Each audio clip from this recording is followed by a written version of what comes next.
The basic idea of the book is to teach a person to acquire habits and learn them in order to become a successful individual who can achieve his goals with the utmost ease.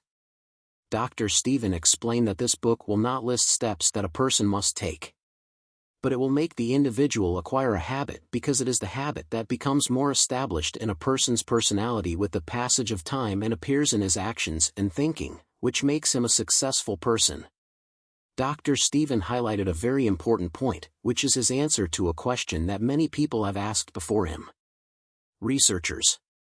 It is, how does a person achieve more success in his social and professional life? The writer provided us with an exemplary answer through a study he conducted on a group of distinguished and effective personalities at the level of all times, and through this study he concluded that there are 7 habits that unite all these personalities. These habits are what made them more effective among their kind.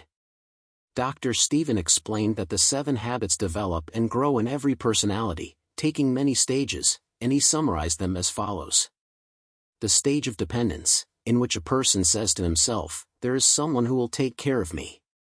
The stage of independence, in which the person says to himself, "I will be the one who will take responsibility for my choice."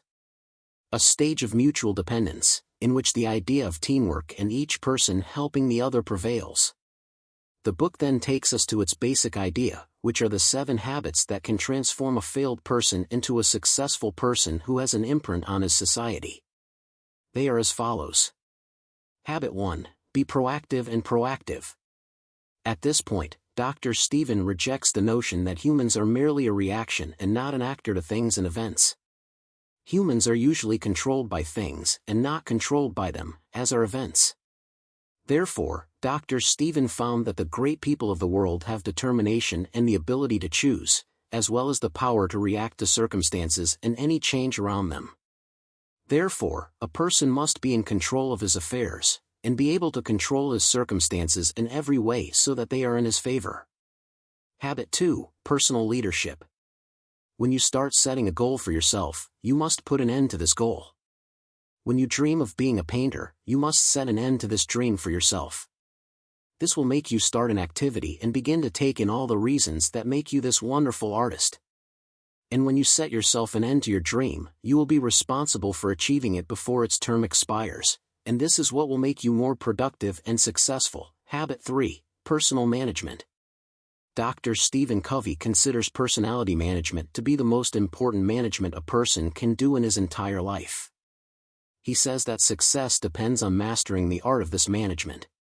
He adds that in the life of each of us there are things we occupy our time with, some of them are important and some are unimportant, some are urgent and some are possible. Postpone it. Therefore, when you manage your time and put everything in its right place and put the unimportant things that can wait in their natural place, this will make you achieve more in your life and will make this life effective, and this is what will achieve balance for you until you become a successful person. The 4th habit, leading interpersonal relationships.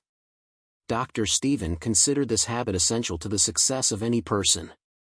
No individual can achieve and reach success without strong relationships with others, whether at work or on the family level. Dr. Stephen believes that for the success of any relationship, there must be success for both parties. When a person is in a relationship with someone, whether at work or on the personal level, the success of this relationship must be achieved at the level of both parties and not one party, and every person who seeks to succeed in his personal or professional life must not be satisfied with his personal success in this relationship, but it must achieve success for the other party, and from this point the person moves towards a stage of success in his life. Progress will have no meaning unless it is collective progress, as there is no victor or loser, and Dr. Stephen completely rules out the "I win, so it does not matter who else is a loser" policy. Habit 5. Dr. Stephen's habit of communication. This habit is Dr. Stephen's personal habit, which he emphasized is effective and makes their success in any relationship, whether on a practical or personal level. In order to explain this habit, Dr. Covey refers to an example of a doctor. When a person goes to the doctor because he is suffering from something, the doctor first listens to the patient in order to diagnose the condition. Then he prescribes a treatment, and the doctor, although he knows more, listens to the patient very well, and you are the doctor and the other party is the patient. If you want your relationship to succeed, listen to the other party more than you speak, and you must keep before your eyes that your success, the personal aspect of your family relationships, is the first ladder of success in professional. Habit 6. Creative collaboration. In this habit, Dr. Stephen speaks and points out a very important point, which is the need for a person to cooperate with others, and he gives us an example that the larger the shape of anything, the more we discover that it is composed of many parts, and this is exactly what Dr. Stephen wants us to pay attention to, which is by cooperating with other individuals, the final form of this cooperation will be a large entity. So search for characteristics, skills, and talents in those around you, and deal with these skills and combine them together, and you will achieve something that you never dreamed of, in addition to your own skills and characteristics, and this applies to family and work. The 7th habit, continuous self-renewal. The conclusion of the interesting book comes with the 7th and final habit, which is continuous self-renewal, which must be before the eyes of every individual in order to ensure his continued success, and so that he can achieve his goals with the utmost ease. The writer mentions at the beginning of the last chapter that every person must apply all of the above habits together. Some, and not choose only one habit and leave the rest. As for the last habit, Dr. Stephen emphasized that every individual must constantly improve himself. He gave a simple example, which is that if a person learns a new language and then neglects it for a long or medium period, he will lose everything he has learned and will lose the level he has reached. This is how your life is. If you do not renew it and focus on the positive and get rid of the negative, you will be the person who forgets everything new. Therefore, you must learn a language, a skill, or even a craft, or even a new type of food.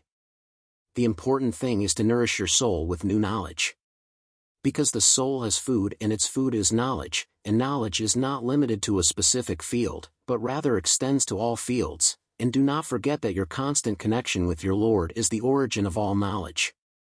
We have presented to you a summary of the book The 7 Habits of Highly Effective People, which was compiled by Dr. Stephen Covey from the personalities who most influenced their societies, as the book in all its parts tried to establish within us the idea of making the 7 habits a habit and not a step that must be followed. Because habit is more effective than the steps we follow. The book also pointed out the necessity of setting goals and prioritizing life. It also stressed the importance of correct communication with the individuals surrounding us.